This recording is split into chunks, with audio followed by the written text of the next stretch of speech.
Mga kababayan, huwag nyo nang hanapin ang mga pulis sa presinto sapagkat kami ay nasa inyo ng mga telepono. Dial 911, darating kami sa loob ng 5 minuto. Lilingkod sa bawat Pilipino at magbibigay ng tamang impormasyon para sa tahimik at maayos na Pilipinas. Police News Network, alagad ng batas, tagapagtaguyod ng balitang pulis, sandigan ng mamamayan, patnubay ng katotohanan. Na Kampo Krame, maghahatid ng pinakahuling kaganapan at nagbabagang balita. Ito ang PNN Police News Network. At ngayon, ang inyong mga tagapagbalita. Magandang araw, Bagong Pilipinas. Kami ang inyong alagad ng batas, tagataguyod ng Balitang Pulis. Patrolwoman Fe Marie Octaviano. At ngayong araw, makakasama po natin bilang guest co-host si Seaman First Class Roldan Boncales Jr. mula sa Philippine Navy. Magandang araw po sa iyo, sir. Magandang araw din po, ma'am. Bago po ang lahat, nais ko lang pong magpasalamat sa Philippine National Police sa pagbibigay ng oportunidad na kami po ay inyong makasama dito sa inyong programa. Kami po ay maghahatid sa inyo ng tamang balita, kwento ng pulis at serbisyo para sa mamayan, at ito ang PNP News Online. Ang pangunahing balita ng Police News Network, alagad ng batas, tagataguyod ng Balitang Pulis.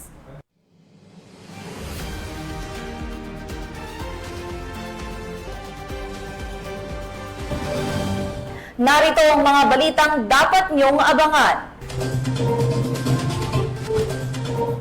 Mahigit 5 pisong halaga na samsam sa isang high-value target sa Lanao del Sur. 18 taong gulang na lalaki, tiklo matapos mahulihan ng baril at iligal na droga sa Cebu City. At dating miyembro ng rebeldeng grupo nagbalik loob sa pamahalaan ng Ilocos Norte.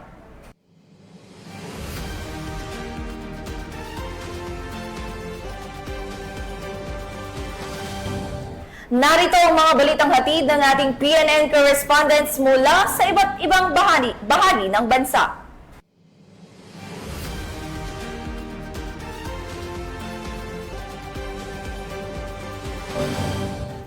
Simulan natin ang balita mula sa bahagi ng Luzon.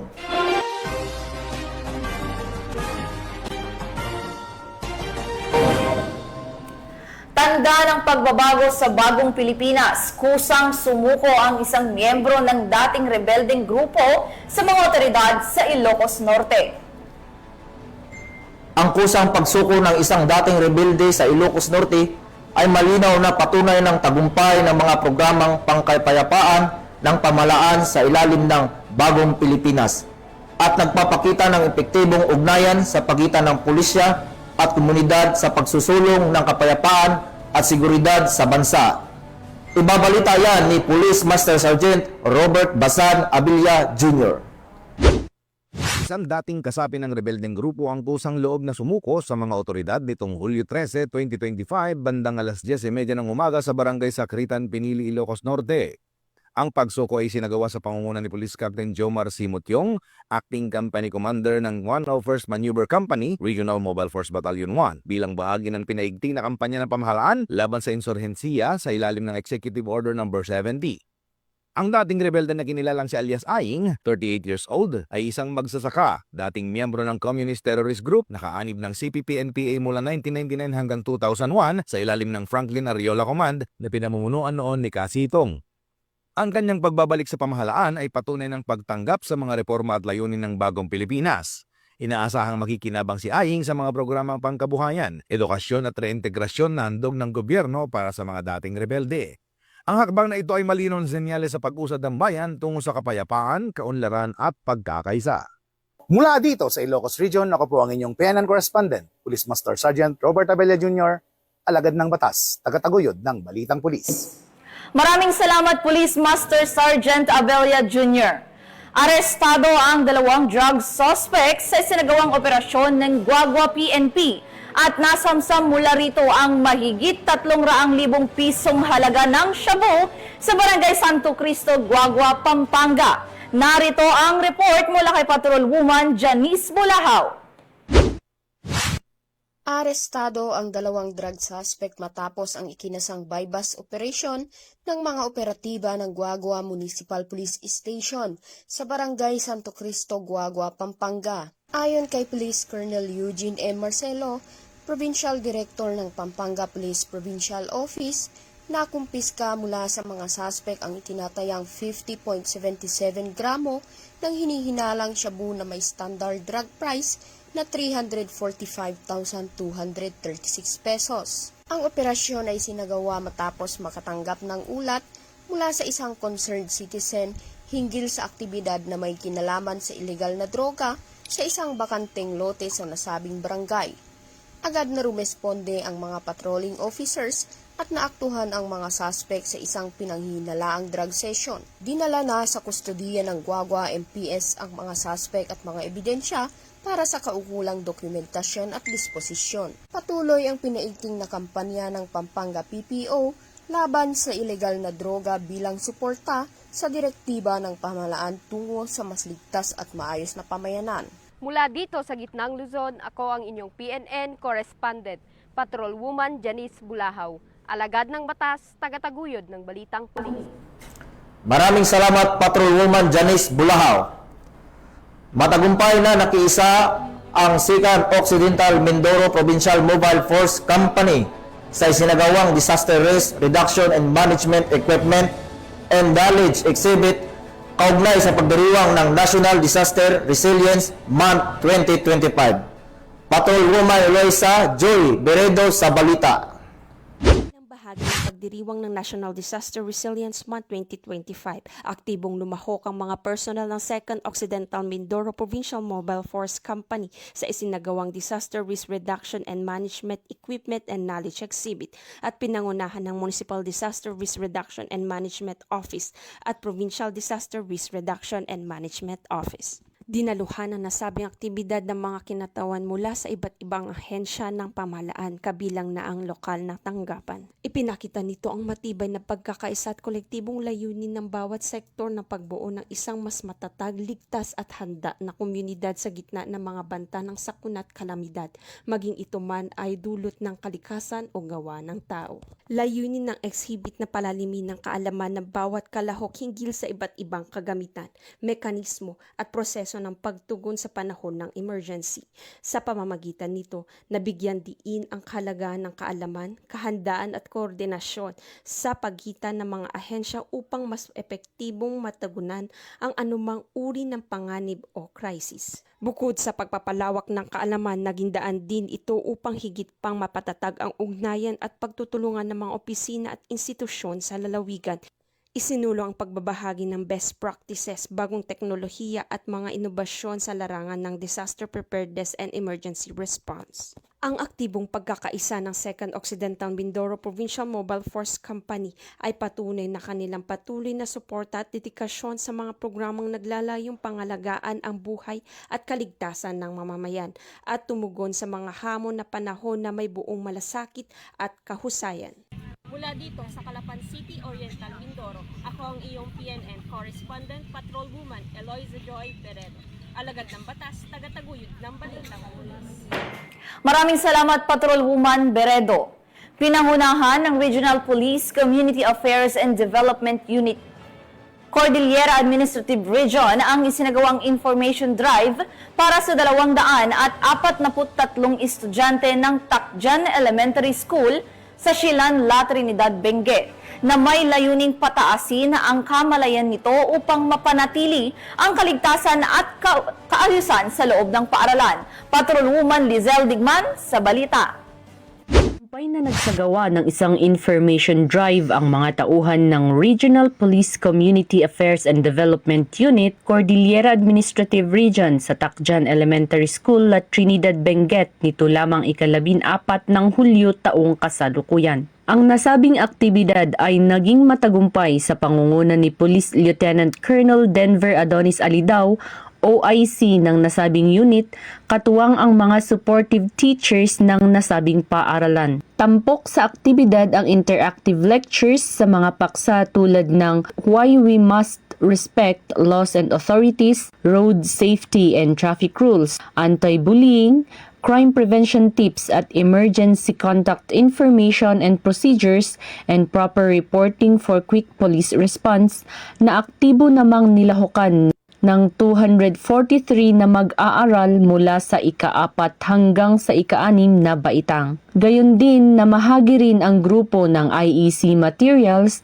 upang mas lalo pang mapalawak ang kaalaman ng mga kalahok. Layunin ng aktibidad na ito na itaas ang kamalayan ng mga estudyante upang mapanatili ang isang ligtas at maayos na kapaligiran sa loob ng paaralan. Nagpahayag din ng kanilang pasasalamat ang mga guro sa mga impormasyong na ipamahagi ng mga kapulisan para sa mga estudyante. Half of our school principals, Mark Carabinayan, Takjan Elementary School is very much grateful for your coming here this afternoon. We're very much thankful because your coming here is very timely.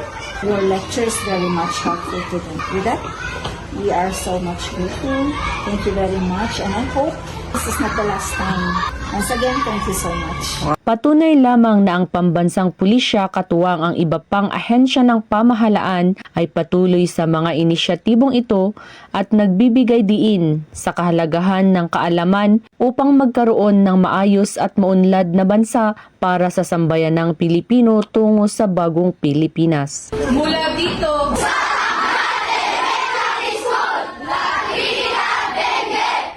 ang inyong PNN correspondent, Patrolwoman Digman, alagad ng batas, tagataguyod ng Balitang Pulis. Maraming salamat, Patrolwoman Lizelle Digman. Matagumpay na naisakatuparan ang launching ng project laban sa illegal na gamit, terorismo at sama ng loob o project ligtas sa pangunguna ng Divilacan Municipal Police Station na may layuning magpalakas ang proteksyon sa kabataan at sa buong komunidad na ginaganap sa Community Center ng Barangay Dimapula, Divilacan, Isabela. Patrolwoman Jerilyn Coleco, ibalita mo. Matagumpay na isinagawa ang launching ng project laban sa iligal na gamit, terorismo at sama ng loob o Project Ligtas sa pangunguna ng Divilacan Municipal Police Station sa pamumuno ni Police Lieutenant Edward Corameng, Deputy Chief of Police noong ika-11 ng Hulyo nitong taon sa Community Center ng Barangay Dimapula, Divilacan, Isabela. Katuwang sa aktibidad ang Divilacan National High School sa pangunguna ni Ginang Marian Perucho, Teacher 3 at ang pamalang bayan ng Divilacan na kinatawan ni Ginoong Saldi Celeste para kay Punong Bayan, Honorable Florita C. Bulan. Ang aktibidad ay nilahukan ng humigit kumulang 200 kabataang mag-aaral mula grade 9 hanggang grade 12 ng Divilacan National High School. Sinimulan ang programa sa pamamagitan ng panalangin at pambansang awit na ipinalabas sa audiovisual presentation. Mainit na tinanggap ang mga kalahok ni Police Executive Master Sergeant Miguel Beltran sa kanyang welcome remarks kung saan binigyang diin niya ang kahalagan ng Project Ligtas sa pagpapalakas ng proteksyon sa kabataan at sa buong komunidad. Nagbigay rin ng mga pampasiglang mensahe sina Police Lieutenant Corameng at Ginoong Celeste na nagpahayag ng kanilang suporta sa mga gawaing makabuluhan para sa kabataan. Kasunod nito ay isinagawa ang mga seryeng talakayan na pinangunahan ng mga piling tauhan ng PNP kung saan tinalakay rito ang patungkol sa RA 9165, Anti-Terrorism Awareness, Mental Health Awareness, RA 7610 at anti-bullying. Upang lalong mapasigla ang mga kalahok, isinagawa rin ang mga paligsahan gaya ng parlor games, poster making at slogan contest na nagtampok sa pagkamalikhain at mensaheng makabuluhan para sa kabataan. Layunin ng Project Ligtas na palakasin ang kaalaman at kamalayan ng mga kabataan ukol sa masamang epekto ng iligal na droga, banta ng terorismo, karahasan, mental health issues at pang-aabuso. Higit sa lahat, isinusulong nito ang pagkakaisa, disiplina at positibong pagpapahalaga sa lipunan. Ang programa ay nagtapos ng matagumpay na may dalang inspirasyon at mas matibay na ugnayan sa pagitan ng PNP, lokal na pamahalaan, paaralan at ng mga kabataan ng Divilacan. Mula dito sa Lambak ng Cagayan, ako ang inyong Police News Network Correspondent, Patrolwoman Jerilyn Polico, alagad ng batas, tagataguyod ng Balitang Pulis.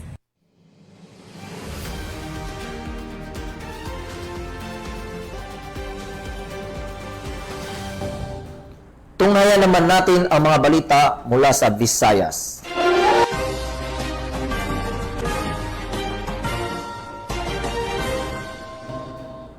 Tiklo ng mga otoridad ang 18 taong gulang na lalaki matapos maaktuhang may dalang baril at iligal na droga sa ikinsang operasyon sa Mambaling, Cebu City. Ito ay nagpapakita ng patuloy na kahalagahan ng pinaigting na operasyon ng kapulisan laban sa kriminalidad, lalo na sa hanay ng kabataan, at nagsisilbing babala sa iba pang sangkot sa iligal na gawain na hindi ligtas sa batas anuman ang edad. Ang balitang hatid ni Patrolwoman Annalyn Canog. Tiklo ang isang 18 anyos na lalaki matapos maaktuhang may dalang baril at ininalang shabu sa Ibanez Compound, Barangay Mambaling, Cebu City. Dako alas 11:55 ng gabi noong 13 ng Hulyo sa taong kasalukuyan. Kinilala ni Police Major Michael Jan Arandia, Station Commander ng Police Station 11, ang suspect si Alice Jojo, 18 anyos, residente ng Block 7, Buwaran, Barangay Sawang, Calero, Cebu City. Ayon sa ulat, nagsasagawa ng foot patrol ang pinagsanib na puwersa ng mga pulis mula sa estasyon ng Police Station 6 at Police Station 11 nang makatanggap sila ng tawag kaugnay sa presensya ng isang armadong lalaki sa lugar. Kaagad na responde ang mga operatiba at naispatan ang isang lalaki tumutugma sa binigay na deskripsyon. Nang kapkapan nakuha mula sa suspect ang isang caliber .45 Colt M1991A1 pistol na may magazine at isang bala. Bukod pa rito, na-recover din sa kanya ang 3 pakete na pinaniniwala ang shabu na may tinatayang timbang na 15 na gramo at may standard drug price na 102,000 pesos. Pansamantalang nakakulong ang suspect sa custody facility ng kalang stasyon habang nihahanda ang kaso isasampa laban sa kanya. Tiniyak ng mga kapulisan ng Cebu City na magpapatuloy ang kanyang walang humpay na kampanya laban sa kriminalidad upang mapanatiling ligtas ang bawat komunidad sa lungsod. Mula dito sa Cebu City, ako ay yung PNN Correspondent, Patrolwoman Annalyn N. Canog, alagad ng batas, tagataguyod ng Balitang Pulis.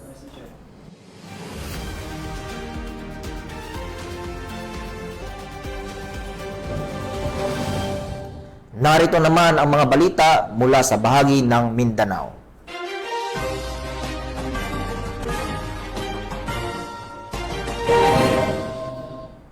Himas rehas ngayon ang isang suspect matapos mahuli ng mga otoridad sa isinagawang buy-bust operation sa Valenzuela City, Bukidnon at nahaharap sa kasong paglabag sa Republic Act 9165 o ang Comprehensive Dangerous Drugs Act of 2002.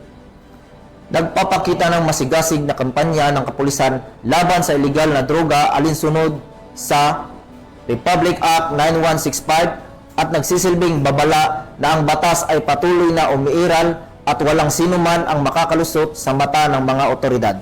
Patrolwoman Danisa Verdos sa report.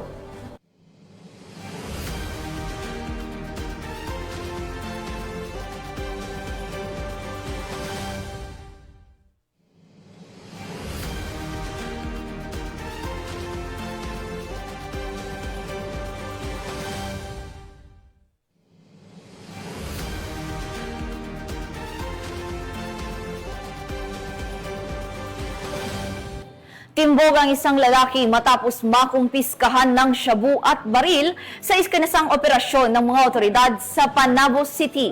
Alamin ang iba pang impormasyon mula kay Patrolwoman June Mary Joy Rupin. Isang makabuluhang balloon arrangement training ang isagawa noong Hulyo 13 taong kasalukuyan sa Barangay Hall ng Barangay Langov, Davao City sa pangunguna ng Regional Police Community Affairs and Development Unit 11 sa pakikipagtulungan ng Sangguniang Masang Pilipino International Incorporated o SMPII sa pangunguna ni Chairperson Ibrahim Rubel Beltran, Miss Cheryl Flores mula sa TESDA 11 at pamahalaang barangay ng Langob sa pangunguna ni Honorable Leilani Del Mar Bacalso. Nagsimula ang programa eksaktong 1:00 ng hapon at dinaluhan ng 25 solo parents at 5 miyembro ng SMPII. Layunin ng pagsasanay na bigyan ng dagdag na kaalaman at kasanayan ng mga kalahok na maaaring magamit bilang alternatibong kabuhayan.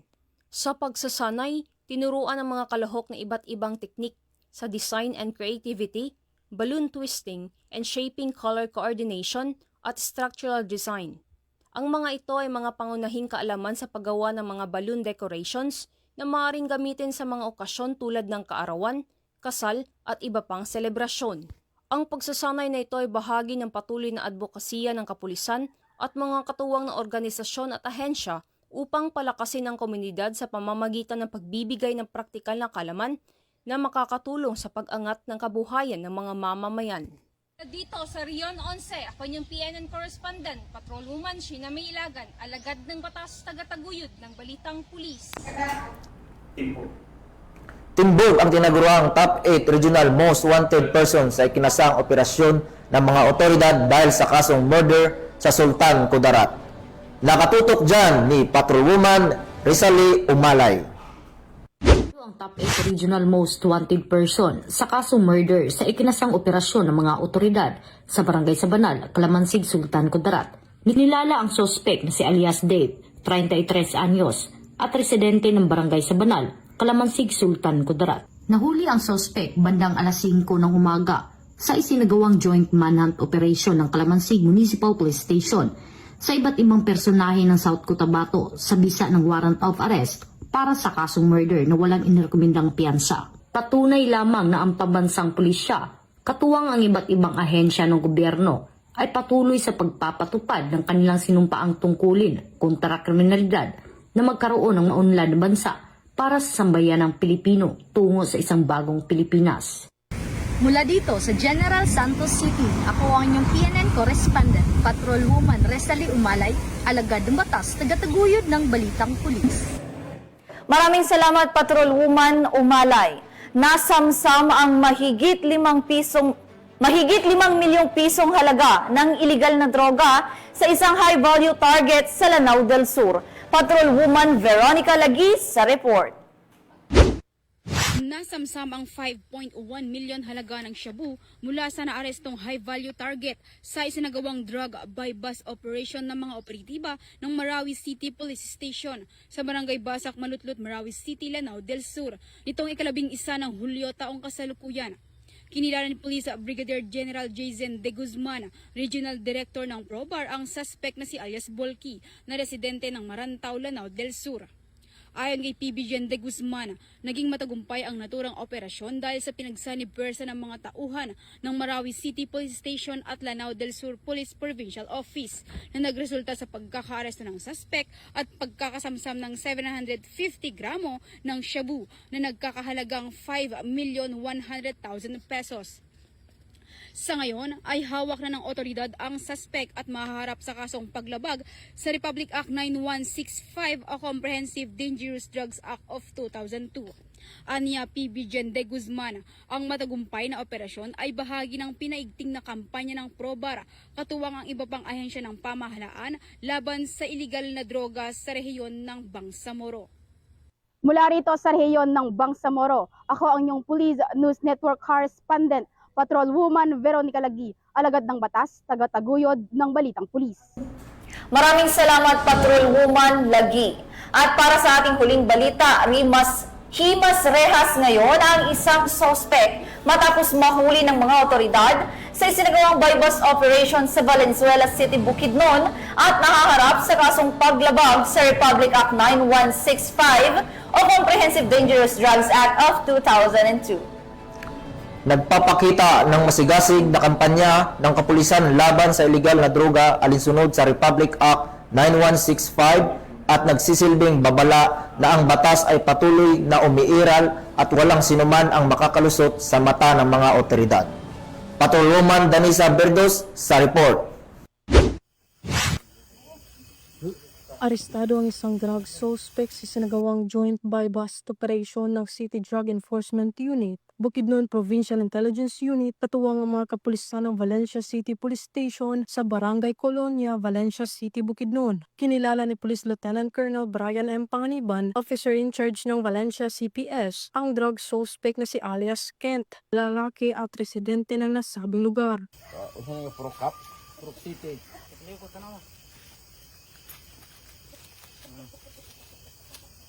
Uy, sana dok sa pinto nga. second isang joint buy-bust operation ng mga operatiba ay nagresulta sa pagkakakumpiska ng mga pakete ng hinihinalang shabu, isang cellphone, isang maliit na pouch, at isang 500 peso bill na ginamit bilang buy-bust money. Ang suspect ay nakaharap sa kasong paglabag sa RA 9165 o Comprehensive Dangerous Drugs Act of 2002. Mula dito sa Camp Capistrano, Gusa, Cagayan de Oro City, ako ang inyong Police News Network correspondent, Patrolwoman Danasa Berdos, alagad ng batas, tagataguyod ng Balitang Pulis. Maraming salamat, Patrolwoman Danisa Berdos. At yan ang mga balitang nakalap ng ating PNN correspondents mula Luzon, Visayas at Mindanao. At bago tayo magtapos, nais ko rin pong pasalamatan ang ating guest co-host ngayong umaga na si Seaman First Class Roldan Boncales Jr. mula sa Philippine Navy. Sir, baka po may gusto po kayong batiin o pasalamatan. Thank you din po, ma'am. Gusto po ko po batiin ang aming kagalang-galang na Flag Officer in Command, Vice Admiral Jose Ma Ambrosio Espelita, Philippine Navy, at ang aming Simog PN Commander, Captain Gregory Gerald V. Pabic, Philippine Navy, JC, at sa aming Deputy Commander, Simog PN, Colonel Milo Hapson, Philippine Navy Marines, JC, at ang aming Acting Chief of Staff at Commandant Simo School, Commander Lady Chatterley I. Alvaro, Sumbiling, Philippine Navy. At sa lahat po ng mga estudyante ng Journalist Advanced Specialization Course, Class 03-25. Ayan, magandang umaga po sa inyong ma'am, sir. At sa ngalan po ng pamunuan ng Philippine National Police, sa pangunguna ni PNP Chief Police General Nicolas Torre III, at sa pamumuno ni President Ferdinand Bongbong Marcos Jr., kami ay maglilingkod sa bawat Pilipino at magbibigay ng tama at balanseng balita. At kami po ay muling nagpapaalala na huwag niyo nang hanapin ang mga pulis sa presinto sapagkat kami ay nasa inyo ng mga telepono. Dial 911, darating kami sa loob ng 5 minuto. At dahil sa bagong Pilipinas, ang gusto ng pulis, ligtas ka. Mula rito sa tanggapan ng tagapag-ugnay ng pambansang pulisya, kami ang inyong alagad ng batas, tagataguyod ng Balitang Pulis. Ako po si Patrolwoman Femari Octaviano. At Seaman First Class Roldan Boncales Jr., Philippine Navy, maghahatid ng tamang balita, kwento ng pulis at serbisyo para sa mamamayan, at ito ang PNP News Online. Ang pangunahing balita ng Police News Network.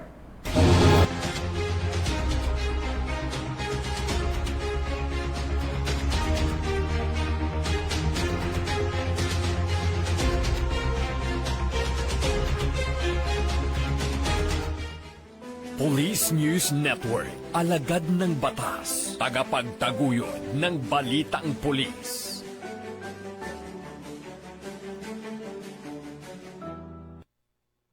Mga kababayan, huwag nyo nang hanapin ang mga pulis sa presinto sapagkat kami ay nasa inyo ng mga telepono. Dial 911, darating kami sa loob ng 5 minuto.